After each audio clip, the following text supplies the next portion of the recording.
Perfecto, jóvenes. Pues vamos a continuar con la clase de argumentación jurídica.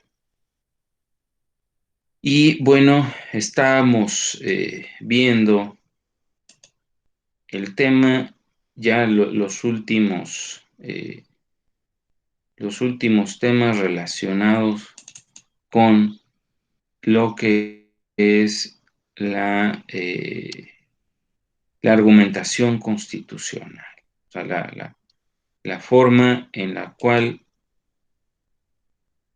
se argumentan las resoluciones judiciales, sobre todo con la llegada de la argumentación jurídica de carácter formal y su transición al nuevo esquema jurídico o el nuevo esquema de argumentación jurídica de carácter material. Y bueno, ya veíamos algunas perspectivas de por qué. No sé si me puedan corroborar. ¿Ya se ve la presentación, Sí, jóvenes? profe. Perfecto. Eh, esta distinción clásica ya la hemos visto, porque la lógica jurídica difiere en cierta medida de la argumentación jurídica. Bueno, la lógica jurídica trata de las reglas a través de las cuales nosotros advertimos cuando el, el orden, la estructura de las sentencias, ustedes recuerdan, ya lo vimos desde la clase pasada, que la forma de la sentencia. Si yo les pregunto la forma de la sentencia bajo la lógica jurídica, las reglas de la argumentación, de cómo pasar correctamente las premisas de una sentencia a la luz de un orden, recuerden que la sentencia se forma de un proemio, que son los datos de la sentencia, de los resultandos, que son todos los antecedentes, los hechos, las circunstancias bajo las cuales se dio la causa judicial, de cualquier sea su naturaleza, penal, civil, electoral, laboral.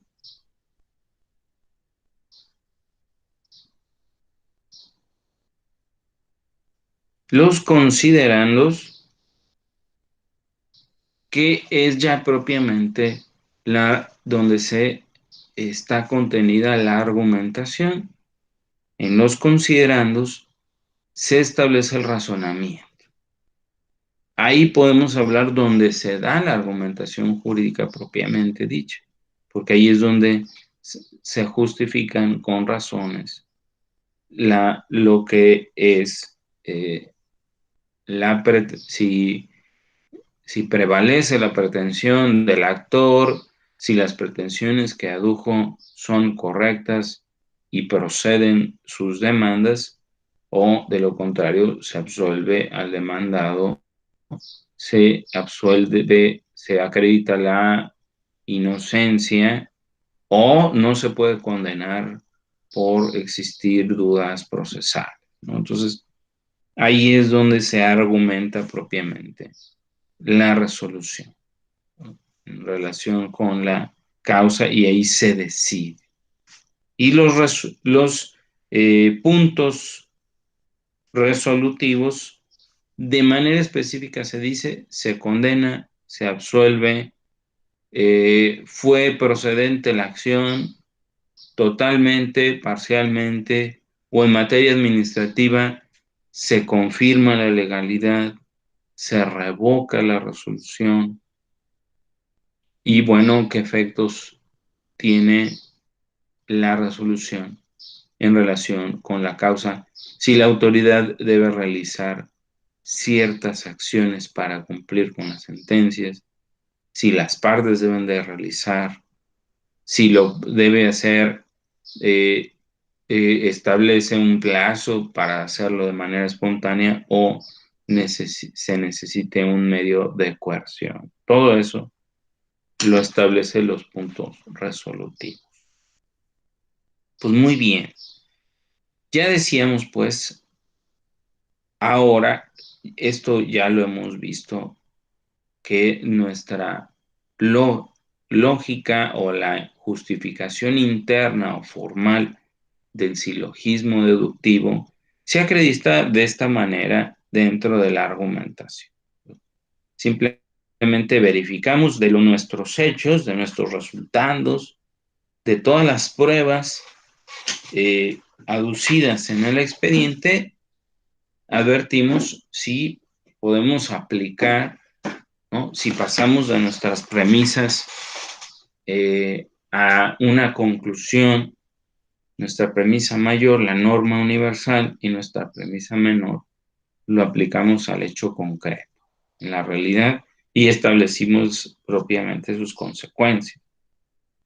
Si se fijan, este tipo de silogismo lo seguimos en una sentencia, con todas las características que les acabo de decir, del proemio, de los resultandos o antecedentes, de los considerandos y los puntos resolutivos. Nuestra sentencia es un silogismo deductivo. Las sentencias siguen esta secuencia lógica. Sin embargo, esta justificación interna o formal sigue esta serie de reglas, ¿no? de carácter formal, porque es un orden en el cual se siguen estas reglas, ¿no? Y se aplica la norma al caso concreto y se obtiene una conclusión. O sea, la sentencia en sí mismo es un silogismo, con todos los pasos que les acabo de decir. Entonces, nosotros ya vimos cómo se aplica en el caso concreto el silogismo deductivo, como por ejemplo en el delito de homicidio. No lo voy a repetir, ustedes ya lo conocen, y esa es la manera en cómo se transitan de unas premisas a otras, hasta llegar a una conclusión. Ahora, la justificación externa o material. ¿Qué es esto de la justificación externa? A ver, ¿qué quiere decir? Dicho de forma, digamos, muy sencilla, es advertir los razonamientos más allá de cuestiones formales. Advertir los razonamientos que justifican la decisión del juzgador más allá de un orden lógico o cronológico estricto. Son los razonamientos que se ofrecen para justificar precisamente la elección de esas premisas y el contenido que integra la justificación interna. Tanto las premisas fácticas, o sea, los hechos, el material probatorio inclusive, como las normas que estoy aplicando, ¿no? Entonces, la justificación interna va a advertir no solamente que estoy siguiendo esa secuencia lógica, ¿no? De mi premisa mayor, que es la norma general, abstracta, impersonal, y la aplico a un caso concreto y deduzco mis consecuencias, ¿no? Aquí vamos a ir más allá en la justificación externa. Vamos a justificar por qué esas pruebas, por qué esos hechos, por qué esas normas. Vamos a preguntarnos el por qué elegimos esas premisas. ¿Por qué se trata? Y este es el ejemplo típico. ¿Por qué se trata de un homicidio? ¿Y por qué no un caso de legítima defensa? Si se fijan aquí, los hechos, y es el problema de relevancia fáctica, el problema de relevancia fáctica, en este caso, la legítima defensa, vamos a advertir que hay un elemento que excluye de la responsabilidad de la persona a la cual se le está imputando el delito de homicidio, ¿no? Hay un excluyente. Ya, no sé si ya lo hemos comentado, pero en la legítima defensa, vamos, en realidad sí cometió el delito, digamos el delito, el ilícito, o como en la doctrina le llama el injusto, pero aquí la intencionalidad va dirigida a proteger la propia vida, no a privar de la vida a otro, como pudiera ser un robo con violencia o una venganza personal, etcétera, cualquiera que sea el móvil. Aquí se trata de una situación, fíjense bien, una justificación externa. ¿Por qué es externo? Porque va más allá del orden interno, de las reglas, de la lógica formal, de pasar de unas premisas, de mi premisa fáctica, de mi premisa de, de carácter general de la norma a los hechos, aplico la norma y deduzco consecuencias. Aquí va más allá de hacer ese simple silogismo deductivo. Por eso, aquí justifico la elección de mis premisas en función del material probatorio. Entonces, la relevancia fáctica de que una persona se defendió para repeler, y ahí entran las condiciones específicas para que opere la legítima defensa. O sea, la proporcionalidad en la cual una persona, para defender su propia vida, repelió una agresión, o sea, se defendió. Y ahí la connotación de legítimo, fíjense bien, la misma palabra legítima defensa nos da la respuesta. Ya no se habla de simplemente verificar el hecho y aplicar la norma. Aquí la legitimación o la legítima defensa de esa agresión, de haber privado de la vida a otro, se va a analizar a la luz de la figura jurídica en lo particular, que es la legítima defensa, en cuanto a que si existió realmente una agresión directa, actual, inminente, y esa agresión fue proporcional. Si me atacaron con un cuchillo, yo saqué una escopeta, ¿no? una, eh, una ametralladora, una retrocarga, no sé, un cuerno de chivo, como les llaman. Esa es la cuestión, ¿no? La justificación externa. Ahí justifico la elección de mis premisas, de por qué no se trata de un homicidio liso y llano y se trata de legítima defensa. Aquí estoy justificando que estoy eligiendo premisas fácticas que dan como resultado una excluyente de responsabilidad. Por eso se llama justificación externa.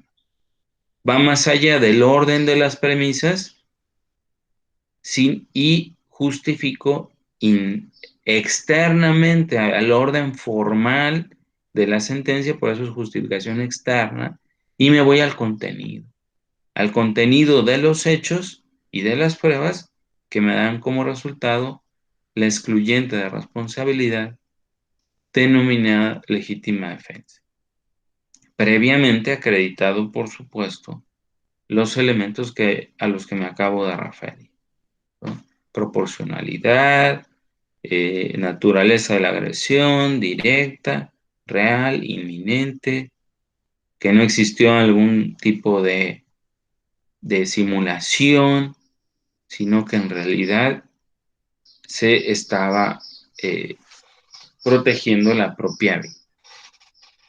Muy bien, a ver, ¿cuáles son entonces esto de la justificación externa o material? Esto es muy importante en argumentación porque cuando ustedes se van a acordar de esto que les estoy comentando cuando, cuando alguno de ustedes vayan a litigar o sean jueces, sean magistrados, siempre deben de preguntarse qué tipo de justificación están realizando.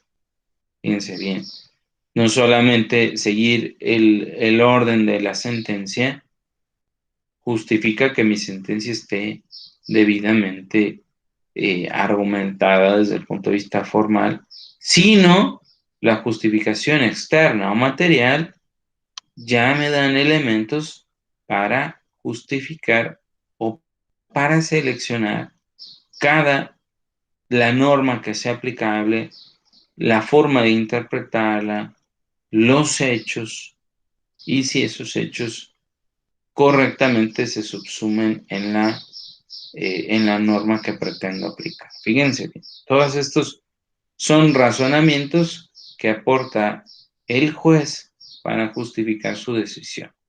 ¿En qué? En la selección de la norma aplicable. Estoy seleccionando la norma aplicable para el delito de homicidio correctamente. Sin embargo, me pregunto si esa norma aplicable precisamente tiene relevancia la norma que me prescribe la legítima defensa. Y es ahí donde yo me pregunto acerca de la justificación externa. Si esta interpretación de algún término empleado por el legislador es correcto o incorrecto, fíjense bien. Aquí, eh, como por ejemplo, lo que ya alguno de ustedes ha comentado, los conceptos jurídicos indeterminados. Esto es importante porque al momento de determinar cuál es la interpretación correcta, voy a tener que echar mano de conceptos jurídicos que tienen que ser justificados en el caso concreto, como por ejemplo lo que es la extrema necesidad, conceptos como eh, la moral, las buenas costumbres, lo que es como por ejemplo, vamos, en el caso por tomar un caso que nos atañe en el COVID, hubo mucho una interpretación relacionada con qué son actividades esenciales y había muchas dudas si respecto de determinada actividad debía de suspender, debía de suspender actividades en cuanto si estaba o no prohibida, si entraba o no dentro del catálogo que las autoridades señalaban como actividades esenciales que esas no se suspendían. Entonces, fíjense, o sea, la interpretación de un término, actividades esenciales, a veces las legislaciones no pueden prever todo, sino que a través de un concepto jurídico indeterminado, como es actividad esencial, vamos a interpretar cuál es la interpretación correcta de esa norma, ¿no? Sucede que actividad esencial ya lo dice la norma, que bueno, es todo aquello relacionado con las actividades de seguridad pública, de salud, de alimentación, etcétera, ¿no? Aquello que es esencial para la vida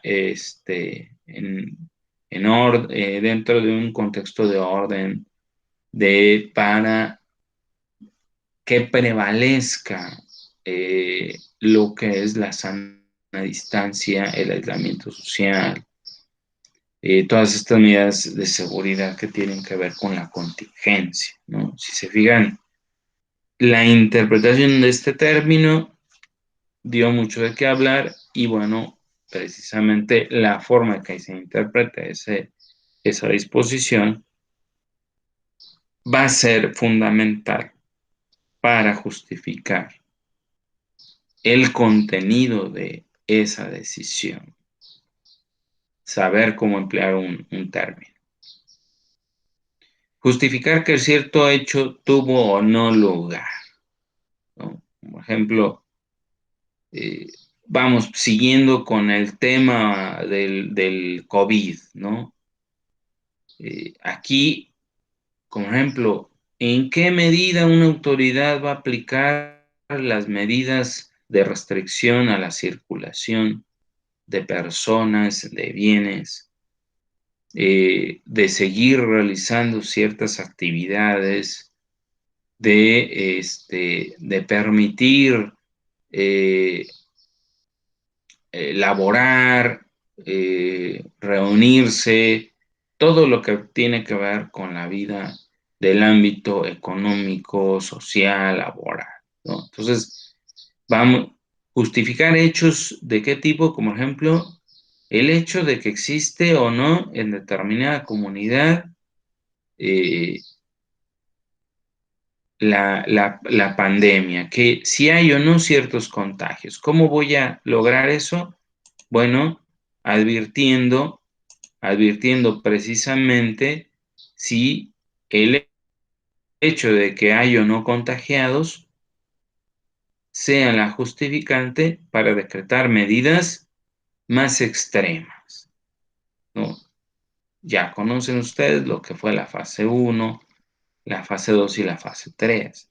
Advertir primero si se tratan de contagios que provenían del extranjero, o sea, de forma externa al país, y ahora ya estamos hablando de contagios comunitarios. Como ejemplo, ese hecho de advertir con base o en función de pruebas médicas, diagnósticos, científicos, médicos combinados con el método estadístico, probabilístico, entonces ya puedo justificar determinados hechos e implementar ciertas medidas más restrictivas de las libertades personales, laborales, económicas, sociales, académicas, culturales, de la índole que ustedes quieran, ¿no? Entonces, precisamente el contenido fáctico aquí justificar cierto hecho,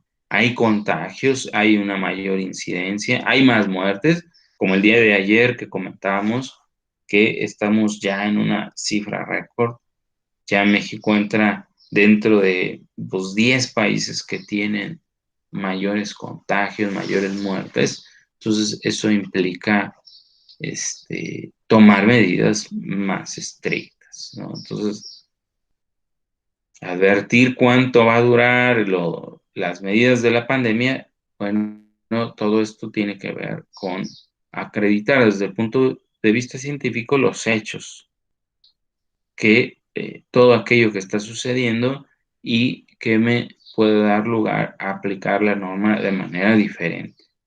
En cada caso concreto, como las medidas restrictivas a la actividad comercial, profesional, laboral, etc. Ahora, justificar que un hecho se subsume en lo previsto por la norma jurídica es ahí donde al final me pregunto si el silogismo deductivo tiene cobertura normativa o si esa norma, esa disposición tiene cobertura regulativa o normativa a determinado hecho.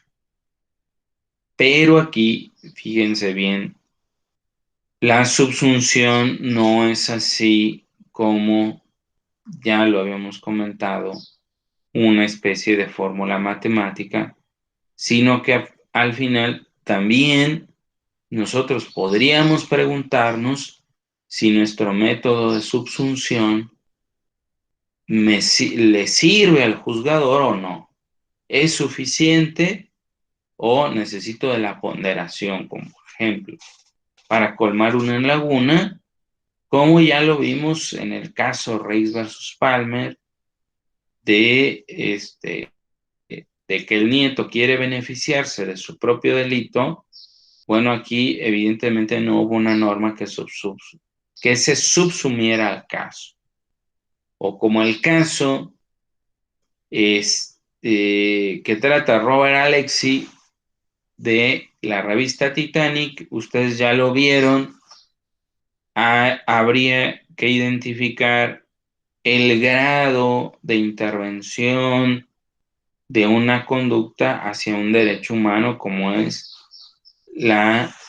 si la libertad de expresión está amparada o no, o de lo contrario, estoy profiriendo ofensas a otra persona y estoy incidiendo en su intimidad personal, si estoy respetando la dignidad de la persona o si efectivamente se trata de una legítima, ya lo decíamos entre comillas, porque en el caso que vimos, bueno, se trataba de una revista satírica que empleaba un lenguaje soez, fuerte, que se metía con la intimidad de las personas, pero bueno, al grado de que podríamos decir de estas libertades preferentes desde el punto de vista de la doctrina norteamericana, como es la libertad de expresión, pues es parte de la democracia, ¿no? A pesar de que este, bueno, se le imputa esta frase a Voltaire de que no estaré de acuerdo con lo que estás diciendo, pero daría mi vida para que te sigas manifestando, ¿no? Entonces, esta visión de la libertad de expresión como un elemento fundamental de la democracia, bueno, viene a ser una de las libertades amparadas bajo el Estado de Derecho constitucional. O sea, que implica también, como decíamos, ya no subsumir una regla específica a un caso concreto, sino preguntarnos e ir más allá, ¿no? Ir más allá de advertir y de justificar, como en el caso de la revista Titanic, si esa libertad de expresión se encontraba o no amparada. O de lo contrario, haber llamado asesino nato, ¿no? Es que el asesino de nacimiento, parapléjico, bueno, asesino de nacimiento, lo estás criticando severamente. Desde el punto de vista medio, decía la sentencia. Pero ya llamarle tullido, eso ya interfirió de manera grave, extrema, con la libertad. La libertad de expresión ya no fue libertad de expresión, sino una injerencia injustificada hacia el buen trato, el respeto de la dignidad, de la no injerencia a la intimidad, de su derecho al honor, buena fama, el respeto a una persona, sobre todo en las condiciones que se encontraba que era un parapléjico, ¿no? Entonces, esa manifestación de decirle tullido ya no implicó la libertad de libre manifestación de las ideas, sino aquí ya se trató de un, una manifestación que es propiamente un insulto, que pretende humillarlo, que pretende degradarlo en su condición de su discapacidad de carácter físico. Pues muy bien, no hay dudas hasta ahora. ¿No hay dudas, jóvenes? No, profe, todo bien. Perfecto. Entonces, vamos a ver. ¿Qué son los casos fáciles? A ver, estos esto de los casos fáciles y los casos difíciles en la argumentación eh, es muy típico de las doctrinas actuales de la argumentación jurídica. Sobre todo, Manuel Atienza es un filósofo del derecho de la Universidad de Alicante, en España, que es de los forjadores de esta nueva corriente de la argumentación jurídica. Y por supuesto, los grandes doctrinistas que forjaron esta doctrina de la argumentación jurídica, como lo es Robert Alexi y Ronaldo Orki, que ya hemos comentado. Los casos fáciles, fíjense bien, y aquí lo ha referido Manuel Atienza, ¿cómo advertimos? El juzgador jamás tendrá ante sus ojos eh, siempre casos idénticos, siempre existirán lagunas, siempre existirán dudas, formas de interpretar diferente para cada situación. Los casos fáciles, para argumentar que estoy ante un caso fácil o no difícil, primero, este tipo de justificación solo es suficiente cuando no existen dudas razonables en relación con la norma aplicable ni tampoco con la comprobación de los hechos. A ver, algo tan sencillo, ¿no? En la época de la pandemia, del COVID, por ejemplo, para determinar si es una actividad esencial, el hecho de que esté operando un hospital, lógico, ¿no? Un hospital es una actividad esencial, luego entonces es necesario que existan hospitales abiertos para tratar esta contingencia. Entonces no hay una duda razonable. Pero ahora, como ejemplo, hubo casos en donde se cuestionaba si un restaurante podía mantener abierto o si era un restaurante que en realidad preparaba los alimentos, pero las personas no comían ahí, no era para consumirse en el lugar y que sí era para llevar. Todo eso se empezó a cuestionar dada la interpretación respecto de si se trataba o no de una actividad esencial, ¿no? Entonces, fíjense bien, esto es fundamental en el actual esquema de la argumentación jurídica. Para los casos fáciles basta con la aplicación del silogismo deductivo, punto. Como ya lo vimos cuando tratamos del delito de homicidio. Cometió el delito, están las pruebas, hay testigos, incluso él hasta confesó, aplicamos la norma al hecho concreto y punto, ¿no? Tanto que la norma aplicable al hecho se advierte una consecuencia jurídica de la que no es necesario realizar una ponderación. O sea, no existió legítima defensa, como ejemplo. O sea, no hay que advertir si el homicidio es como una reacción a una amenaza real, inminente, actual, y que esa agresión se repelió con una acción que guardaba la proporción en cuanto a la amenaza y repeler la acción. Entonces, estos son los casos fáciles. No hay dudas razonables. Simplemente verifico, así como si se pareciera a una fórmula matemática, aplico mi norma de carácter general a un hecho concreto y deduzco consecuencias jurídicas, ¿no? Eso sería un caso fácil, como el caso del hospital que decía.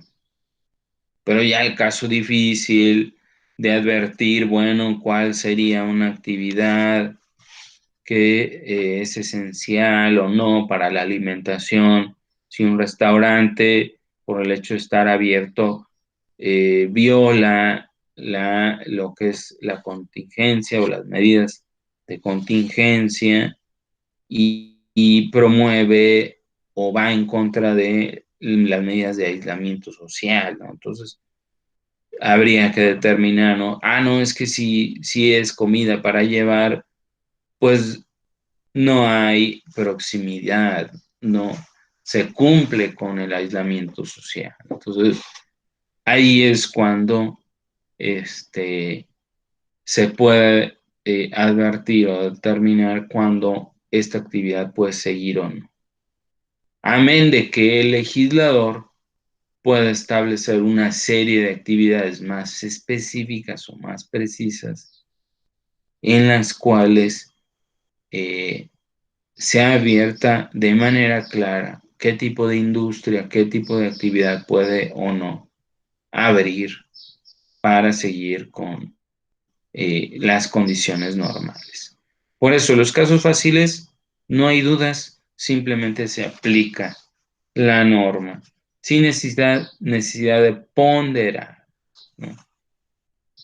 ¿No? No hay ponderación, pues porque la norma es suficiente para aplicar al caso concreto. Sin embargo, fíjense bien, y ahí es donde siempre surge la cuestión, en la aplicación judicial del derecho se presentan un sinnúmero de casos en los que resulta problemático establecer la premisa normativa, o sea, la norma que voy a aplicar, o la premisa fáctica, o sea, los hechos que debo de tomar en consideración de manera precisa sin realizar una interpretación. O sea, siempre, fíjate, y eso pudiera ser una pregunta de examen. Por ejemplo, la pregunta podría ser, incluso,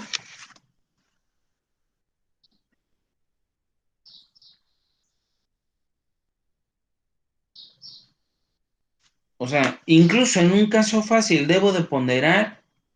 Así es.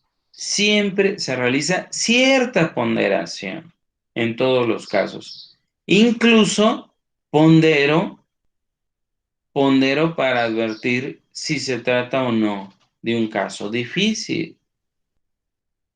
Es aquí donde entra la necesaria creatividad del juzgador, la necesaria interpretación o argumentación que justifica si me quedo desde el punto de vista de la lógica formal y aplico la norma al hecho concreto y no voy más allá. Aquí también hay cierta ponderación, como en el caso de si un hospital es actividad esencial o no. Ahí, a ver, ¿qué tal si el hospital solamente es para cuestiones de carácter estético? Yo me preguntaría. O si es para cuestiones estético, de cirugía, una cirugía plástica, todo eso, ¿no? O no tiene que ver o el hospital no tiene que ver directamente con cuestiones de salud que pudieran atender a pacientes con COVID o con alguna otra enfermedad, ¿no? Es ahí donde entra la interpretación. Ah, es que es un hospital. Ah, pero es que es un hospital de cirugía plástica. Uf, ¿no?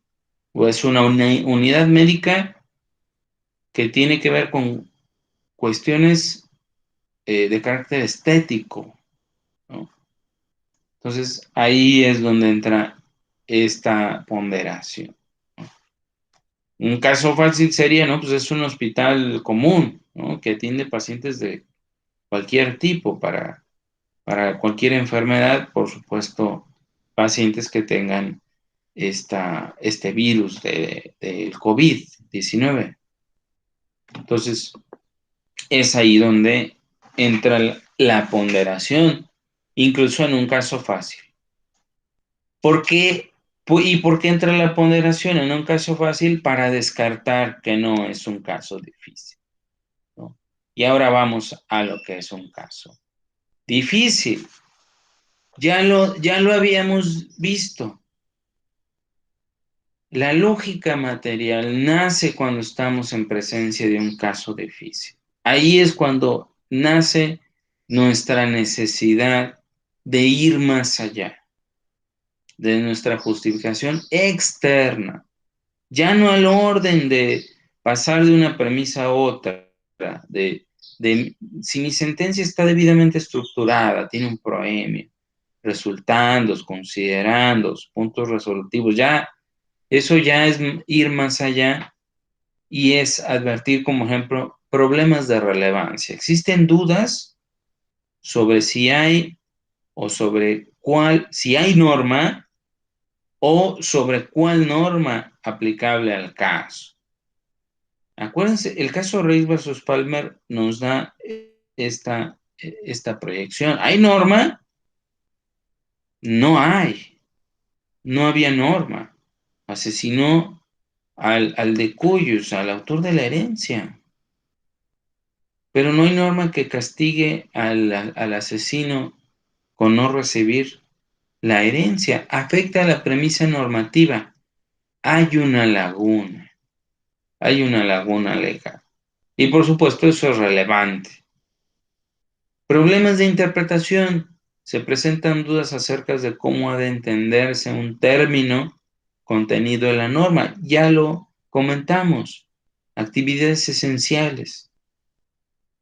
Hoy, pero dentro de la actividad esencial entra todas esas actividades que tienen que ver con un hospital, pero el hospital no se dedica a atender, digamos, enfermedades normales, sino únicamente cuestiones relacionadas con la belleza estética o con la cirugía estética. Bueno, ahí se interpretará si en ese caso es esencial o no.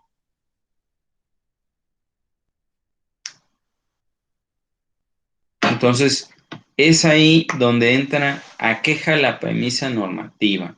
¿Por qué? Pues porque el concepto que está contenido en la norma, o sea, actividad esencial, vamos a analizar si aplica o no en el caso concreto.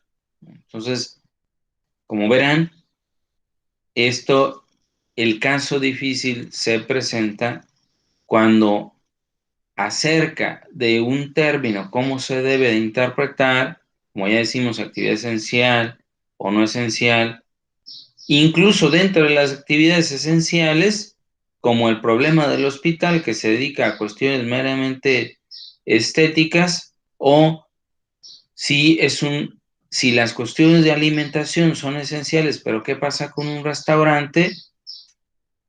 Bueno, son cuestiones de alimentación, pero también están las cuestiones de procurar el aislamiento social, ¿no? Entonces, ahí el término actividades esenciales se vuelve fundamental para determinar si está prohibida o si está permitida determinada actividad, ¿no? Entonces, es un problema de interpretación en relación con un término que se está empleando. Aqueja la premisa normativa.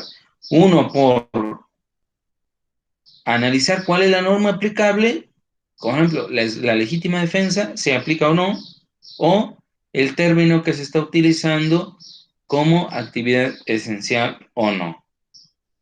Entonces, ahí es fundamental advertir si se está empleando de manera correcta el término en función de las situaciones específicas. Fíjense, en el tema de la pandemia, en el tema de las restricciones a la libertad de tránsito, de reunión, de asociación, de trabajo, de actividad económica, de actividad profesional, académica, etcétera, aquí lo que se está interpretando es el,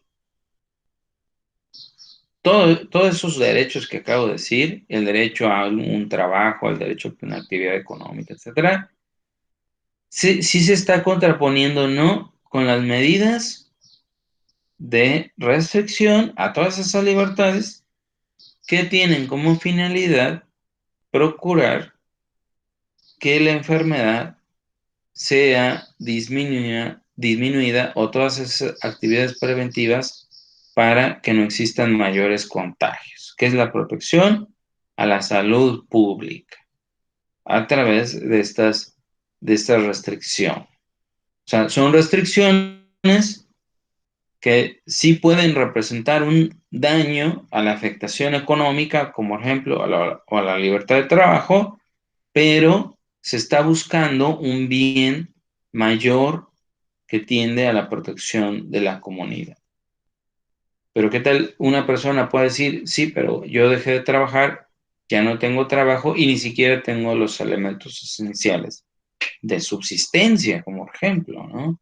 Entonces, aquí también se tendría que ponderar si el Estado tiene la obligación, a raíz de la contingencia sanitaria, procurar proveer la subsistencia a las personas, no solamente protección de la salud, sino los elementos mínimos de su subsistencia, como lo puede ser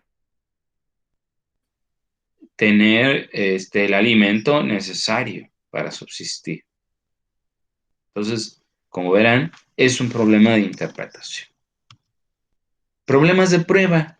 Existe controversia acerca si un hecho ha tenido o no lugar. Ya lo comentamos en el caso de si hay mayor número de contagiados, si hay mayor número de muertes, cómo se comporta. Como ejemplo, ha habido en muchos lugares del mundo, como en China, rebrotes. O sea, como no se ha encontrado la vacuna y tampoco hay un tratamiento para paliar o para curar el coronavirus, luego entonces debo de acreditar si existe o no controversia en este caso, la situación fáctica de el número de contagios, auspiciado con elementos científicos de carácter médico, de la ciencia médica, pero también estadísticos. Y como por ejemplo advertir, hay rebrote, no hay rebrote, o inclusive si se trata de un virus, si el virus ha mutado o no. Todas estas premisas fácticas van a hacer que mi caso sea complejo, sea difícil. Aqueja a la premisa fáctica porque a través de los elementos probatorios voy a identificar si estoy ante un caso con problema de prueba. Voy a identificar para conocer los hechos si en el ejemplo que les estoy poniendo, si tengo mayor número de contagios, si están o no sirviendo mis medidas restrictivas al aislamiento social, ¿no? O sea, todo esto tiene que ver con mi premisa fáctica. Si hubo rebrotes o si es una nueva cepa, el método científico de la ciencia médica, de laboratorio, de epidemiología, de infectología, de todo lo que tenga que ver con el análisis de este virus, vamos a advertir en mi premisa fáctica si se está realizando o no. Pues muy bien. Problemas de calificación. Es dudoso si un hecho ya aprobado cae dentro del campo de aplicación de una norma o es subsumible en ella. A ver, yo creo que el caso de la legítima defensa nos da muy bien este ejemplo. A ver, el hecho de haber repelido una agresión, vamos a identificar si fue de manera proporcional o no. Sucede que lo iba a atacar con un bat de béisbol y él tenía una pistola, ¿no? Entonces, todo esto, la calificación, si es legítima defensa o no, vamos a advertir el hecho probado, ahí está el hecho probado, hubo una acción violenta hacia una persona con un bat de béisbol, pero el repeler esa agresión le dio un balazo en la cara. Vamos a ver si eso efectivamente es legítima defensa. Si se fijan, no es. Es que, a ver, nos podemos decir, yo les preguntaría a uno de ustedes, es que en ese caso, el hecho de que te peguen, que te golpeen con un bat de béisbol en la cabeza, pues también puede acarrear la muerte, ¿o no? A ver, quisiera escucharlos. Sí, sí están ahí, ¿verdad? Jóvenes. Sí, profe, aquí estamos. Seguimos. Muy bien, ¿cómo ven? Como decir, a ver, pues es que por eso es legítima defensa, porque si me están atacando con un bat de béisbol, pues no sé hasta qué momento eso puede implicar que me priven de la vida. Y si es proporcional un bat de béisbol en relación con una pistola. O si yo puedo tener al alcance alguna, este, alguna cosa, algún objeto con el cual pueda detener un golpe eh, a- eh, con un bat de béisbol, ¿no? A ver, quiero escucharlos. No sé si alguno de ustedes tenga esta, alguna opinión o alguna situación que resuelva este conflicto.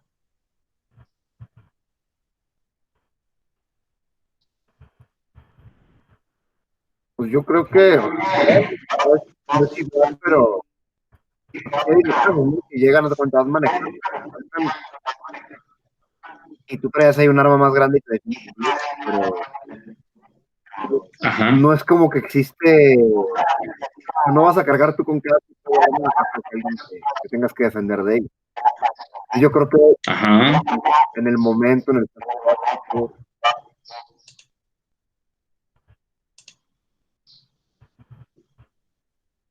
o sea, basado en las situaciones que te meten a tu casa, pues te vas a defender con lo que tengas en tu casa.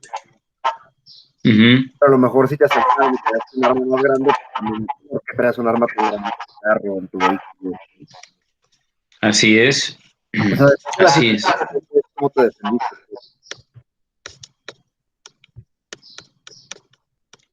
Exacto. Entonces, así es, o sea, como usted bien lo dice, eh, hay problema de calificación de la legítima defensa, este,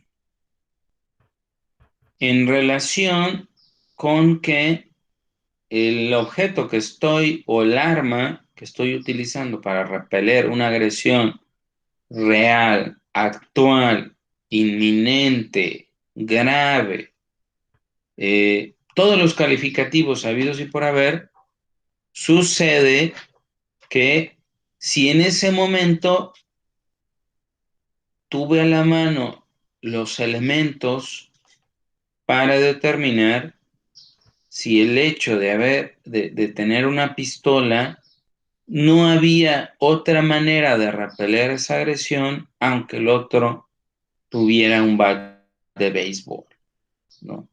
Precisamente yo, como sé, y nuestro buen amigo Alejandro el Toro, ¿verdad? Sí, Alejandro del Toro nos decía, bueno, no sé, en un choque, en un problema de tránsito, ¿cómo sé si lo que está sacando es un arma? ¿Cómo sé si, vamos, tantos casos de, usted lo han visto, ¿no? De la policía. Bueno, lo mataron, por ejemplo, en Estados Unidos, ¿no? Mataron a una persona de color porque pensaron que traía un arma, ¿no? Y en realidad traía una cachucha o traía, no se logró identificar qué tenía en la mano, ¿no? Y sucede que era un pan para ¿no? Su lunch, o tenía algo, pues que no implicaba un riesgo a los policías, ¿no? Entonces, ¿se trató realmente de legítima defensa o no? O en el caso que comenta Alejandro, realmente se repelió la agresión con un objeto, con un arma proporcional a la agresión. Bueno, hay ocasiones que no se pueden y no se puede identificar realmente con qué objetos te están atacando. La nocturnidad, o sea, es de noche, no hay luz, lo rápido con lo que suceden los hechos, todo eso tiene que ver, ¿no? Si se ve que la persona que está agrediendo está bajo el influjo de las drogas, del alcohol, y se ve claramente que no controla su enojo, todo eso son elementos que entran dentro de los problemas de calificación. Incluso yo me atrevería a decir que aquí cuando dice problemas de calificación, si es un hecho ya probado, bueno, ¿cuál? ¿Cuál hecho ya probado? Que mató a otra persona para repeler una agresión. Bueno, eso está probado, repelió una agresión, mató a otra persona. Entonces, el problema va a ser colmar todos los elementos de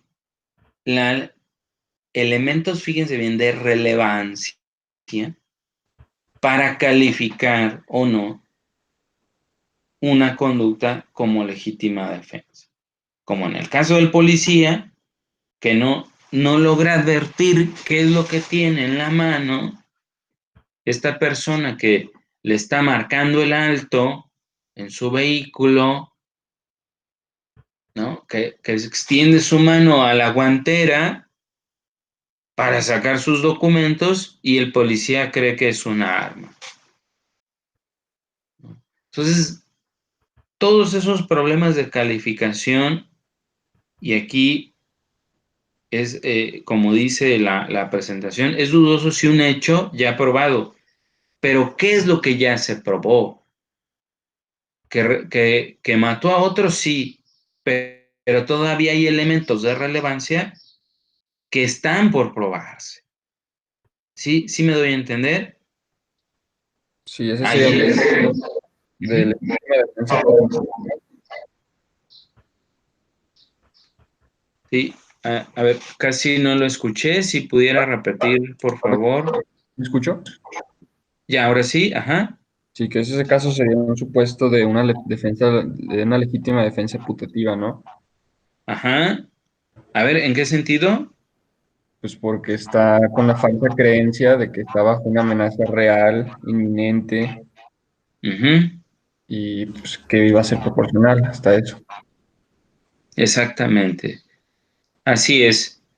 Así es. O sea, aquí en este caso se dan los elementos de la legítima defensa en beneficio de la persona que está procurando proteger su propia vida, pero no hay elementos en contrario que digan que no, que fue desproporcionada, que vamos, que en realidad sí, sí estaba ante ese peligro inminente, pero también probar que hubo obstáculos para identificar plenamente con qué arma lo estaban agrediendo. Entonces, también este problema de calificación redunda sobre los hechos y sobre las pruebas, ¿no? O sea, si se fijan, es un ida y vuelta, ¿no? A ver, sí es un problema de interpretación de un término, pero también redunda sobre hechos y pruebas, ¿no? Simplemente es como voltear el panorama para identificar qué tipo de problema o de caso difícil tenemos enfrente y si podemos resolverlo con los elementos que tenemos al alcance o de lo contrario hay que ponderar. Como por ejemplo, a ver, Rodrigo, ¿verdad? Rodrigo, y usted lo comentaba. A ver, la legítima defensa, ¿quién le vas a dar mayor beneficio de la duda? ¿A una persona que está drogada, que está en su vehículo, que está en estado de ebriedad, que tiene algo en la mano? ¿A un padre de familia que está con su que está con su esposa y sus hijos y que ve que se baja del vehículo este tipo que no se ve que tiene en la mano y que utiliza su pistola? ¿A quién le vas a dar el beneficio de la duda? Claro, pues al padre de familia. Exactamente, o sea, el padre de familia, porque hay elementos en los cuales nos permite, vamos, no cuestionar la presunción de inocencia, pero sí la presunción de que una persona está actuando correctamente se destruye o se desvanece cuando está bajo el influjo de una droga o del alcohol, ¿no? Como el caso que estamos viendo. Pues muy bien, jóvenes. A ver, ya para terminar, vamos a hacer una breve, este, eh, relación. A ver, vamos a, no sé si se ve la presentación. No, Ah, ok, a ver, dejen. está atorada en esquemas de argumentación para la redacción de sentencia. Ah, ok, muy bien, ya, ok, Lo lleva en la misma diapositiva, pues. No se mueve. muy bien.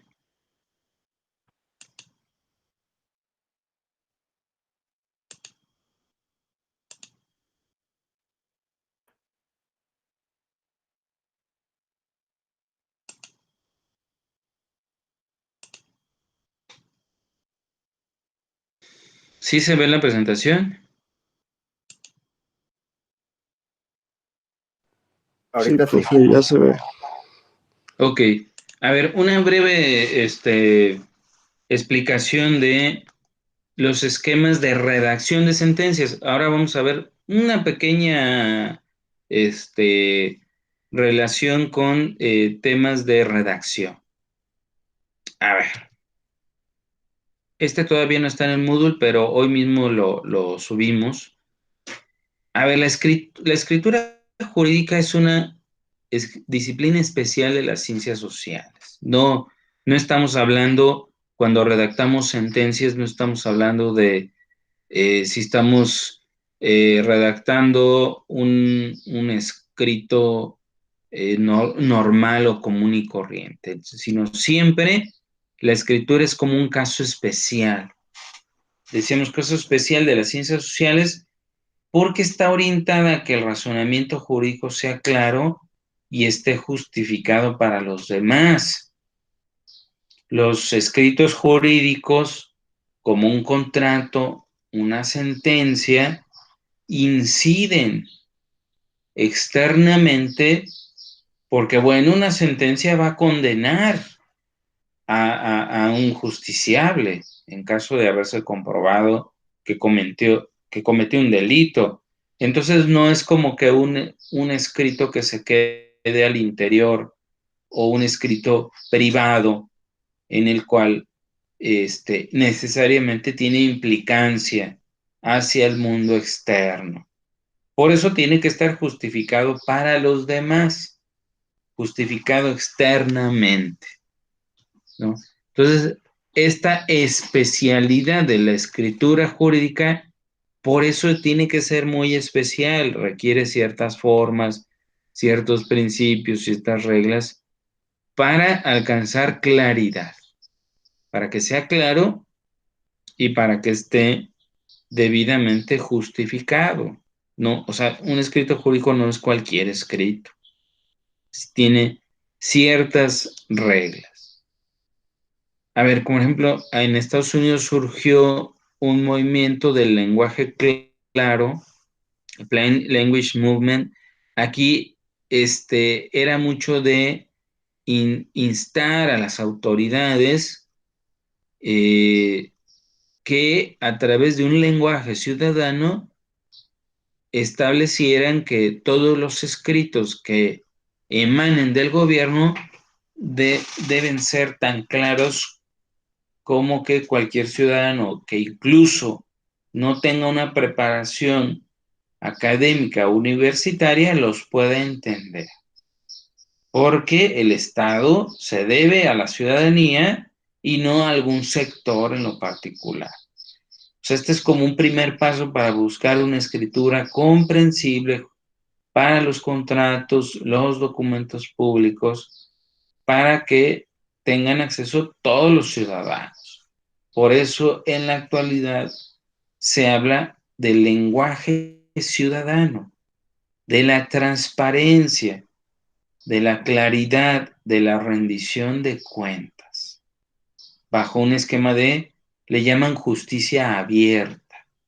Justicia abierta quiere decir eso, justicia abierta, que el ciudadano tenga claro cuáles son sus derechos y obligaciones o cómo se resolvió su petición con la lectura de primera mano o desde una primera vista, sin necesidad de indagar y de decir, es que necesito de mi abogado para que me la interprete, ¿no? Entonces, tiene que ser accesible para todos los ciudadanos. Incluso si la sentencia va dirigida a una comunidad indígena, a un pueblo, incluso se tiene que realizar la traducción. O sea, tiene que ver por el destinatario de el acto de autoridad, si es una ley, si no es una sentencia, un acto administrativo inclusive. A ver, problemas de la escritura jurídica, ¿qué sucede? Desde la educación básica, la primaria, la secundaria, se adoptan ciertos vicios que permanecen en la escritura, sobre todo en la redacción de los textos y en los usos incorrectos de la coma, de los dos puntos, del uso de mayúscula. Es como una especie de problemas de redacción, de gramática que se vienen arrastrando y eso se emplea incluso ya en el ejercicio profesional. Estos vicios permanecen. Y bueno, en las facultades de Derecho, ya en la actualidad ya no es tanto, y bueno, la Universidad Panamericana ha procurado tomar de manera clara, y esta materia precisamente es una de las pruebas para efecto de identificar estos problemas. Pues hay pocos cursos especializados de escritura y redacción para abogados. Pueden ayudar a los estudiantes de derecho para mejorar la expresión de sus argumentos. A ver, se tiene la idea de que entre más rebuscado o más complejo sea un escrito, es mejor, y no es así. Hay muchos abogados que entre más frases en latín tenga el escrito, el juez va a estar, se va a sorprender, ¿no? De tanta erudición. O inclusive los jueces incurren en eso. Tantas frases en latín, tanto lenguaje técnico, implica que una sentencia se vuelva intraducible, porque hay una inmersión, o sea, hay una especie de lenguaje complejo que utilizan las sentencias que solamente termina entendiéndola quien la redactó, porque el lenguaje es tan complicado o complejo o técnico que surgen estos problemas de terminológicos en cuanto a no sabemos en qué sentido se están utilizando estos latinazgos o estos conceptos complejos o indeterminados. Entonces es muy importante identificar, pues, cuándo este tipo de redacción se puede mejorar. Y bueno, los cursos especializados tienen esa finalidad. El lenguaje de los juristas, ¿qué tipo de lenguaje? Bueno, el lenguaje común y corriente es el que siempre tenemos a la mano, el lenguaje técnico y el lenguaje arcaico. A ver, vamos a ver qué tipo de lenguaje. El común lenguaje que en todas partes se usa, si bien es usado de manera diferente en el discurso legal, como por ejemplo, tendríamos que identificar este lenguaje común, pero en qué tipo de comunidad. No sé, el lenguaje común, por supuesto que no va a ser el mismo en un pueblo y comunidad indígena al lenguaje común de determinada sociedad, no sé, la sociedad en Guadalajara, ¿no? O en Sinaloa, o en Yucatán, o en la Ciudad de México. En cada lugar tienen un lenguaje diferente en función de ciertos usos y costumbres, ¿no? Por eso el lenguaje común tiene también una connotación compleja. El lenguaje técnico, este sí es precisamente el que usan los juristas. Es el lenguaje que está influenciado de las instituciones jurídicas específicas que utilizamos los abogados, que no es el lenguaje común, es un lenguaje especializado, es un lenguaje técnico. Y el lenguaje arcaico, como ya lo decíamos, son estas locuciones en latín. Es usado en el discurso jurídico que en ocasiones remite a frases o latinazgos, pero que en muchas ocasiones, en lugar de aclarar o de tener claridad del texto jurídico, lo complejizan, lo complican y entonces ya no está tan claro qué es lo que se quiso decir en la sentencia. Vamos a un ejemplo. En la escritura común tiene el objetivo de expresar ideas que pueden ser entendibles para todo tipo de audiencia. Sin embargo, algunos conceptos comunes pueden tener un significado diferente en el campo jurídico. Auto, por ejemplo, no es un automóvil, sino un auto puede ser un acuerdo de carácter judicial o una sentencia, ¿no? Los autos del juicio. Incidentes son cuestiones diferentes del litigio principal. Pero, como ejemplo, cuando alguien puede decir es que tuvo un incidente, tuviste un accidente, ¿no?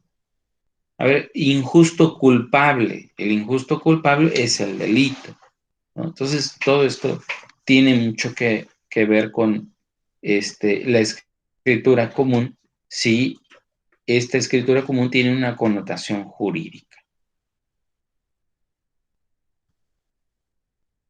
La escritura técnica ya propia de los abogados es especializada, tiene como objetivo expresar ideas más complejas que pocas personas pueden comprender a cabalidad. O sea, los que estamos versados en la ciencia jurídica, este tipo de escritura pertenece a un lenguaje especializado que los juristas hemos creado con el desarrollo de la dogmática y la doctrina. O sea, la dogmática jurídica precisamente es esta disciplina o esta ciencia que tiene por objeto construir conceptos en función de la experiencia jurídica, en función de la ciencia. O sea, ¿por qué llamarle a un acto jurídico una compraventa y por qué diferenciarlo de la permuta o de la donación? O ejemplos como tipicidad, culpa, culpabilidad, acción por omisión, dolo eventual. Todo esto tiene que ver con conceptos especiales de la ciencia jurídica, ¿no? Que no significan lo mismo del lenguaje común. Y bueno, la escritura arcaica, decíamos, está basado en gran medida en fuentes, principios generales del derecho, y bueno, son expresiones en latín, y el uso de estas permiten comprender diversos conceptos jurídicos vigentes, como nullum crimen, nulla pena, sine lege, ¿no? No hay pena, no hay crimen y no hay pena sin ley previamente establecida. Iter criminis indubio pro reo, pacta sunt servanda, nemo auditur propiam turpitudem allegans, etcétera, etcétera, etcétera. Cualquier locución latina siempre tiene esta connotación jurídica que en determinado caso, bueno, tendría cierta explicación, ¿no? Cierta explicación de los pactos, como ejemplo, los pactos son para cumplirse, pacta sunt servanda, pues tendríamos que identificar que, vamos, una persona no puede alegar su propia torpeza en su beneficio porque los pactos se hicieron para cumplirse, no para justificar su incumplimiento. Muy bien, y bueno, ya solamente, bueno, lo dejamos hasta aquí, jóvenes. Yo quiero agradecerles a todos ustedes por pues toda la atención hacia mi persona. Y bueno, yo creo que es un buen grupo y eso se advierte de sus participaciones, de su interés por compartir sus perspectivas, sus modos de pensar, sus opiniones. Eso realmente enriquece la clase, sobre todo esta clase de argumentación jurídica, bueno, que implica ver las distintas formas en las cuales podemos argumentar un caso como verán, siempre da lugar a la interpretación. El juez, el abogado, el notario, todo el profesional del derecho, el litigante, por supuesto, todos los operadores jurídicos, entendiendo como tales aquellos que interpretamos normas, que aplicamos en los casos concretos, pues siempre implica un acto creativo, un acto de creación del derecho, porque el derecho legislado no es un derecho acabado. Y aquí voy a emplear una metáfora de Rodolfo Luis Vigo. Él decía, bajo el Estado de Derecho legal, del formalismo jurídico decimonónico del siglo XIX, de la etapa de la exégesis, en el cual Napoleón Bonaparte decía, hay de aquel abogado que interprete mi Código Civil, porque el Código Civil es un producto acabado, no hay que interpretarle nada, todo está ahí, y no es así. Decía Montesquieu, pues es que el juez es un ser inanimado que solamente reproduce las palabras de la ley. Pues no es así, o sea, el derecho necesariamente debe ser interpretado, porque el legislador, al momento de emitir la ley, cumplió con su cometido, pero el derecho es esencialmente dinámico. Y decía precisamente Rodolfo Vigo, el derecho más que una fotografía, es más bien una película, porque está en constante movimiento. A cada frame, cada imagen que nos da el derecho no puede quedarse estática, sino cada circunstancia puede dar lugar a la ponderación. Y nosotros ya lo acabamos de ver, porque inclusive cuando estemos en un caso fácil, ahí, en ese caso fácil, también debemos de ponderar. También debemos de ponderar para descartar, fíjense bien, esto es una pregunta importante, para ponderar que no estamos en un caso difícil, para descartar que no tenemos que ir más allá de una lógica formal para acreditar la adecuada transición de mis premisas normativas. La aplico a hechos concretos a la luz de las pruebas aportadas en el expediente y deduzco consecuencias jurídicas. Pues muy bien, jóvenes, pues hasta aquí el material para el examen, que recuerden es el día viernes 29, es el día viernes 29 de mayo. Profesor, ¿Sí?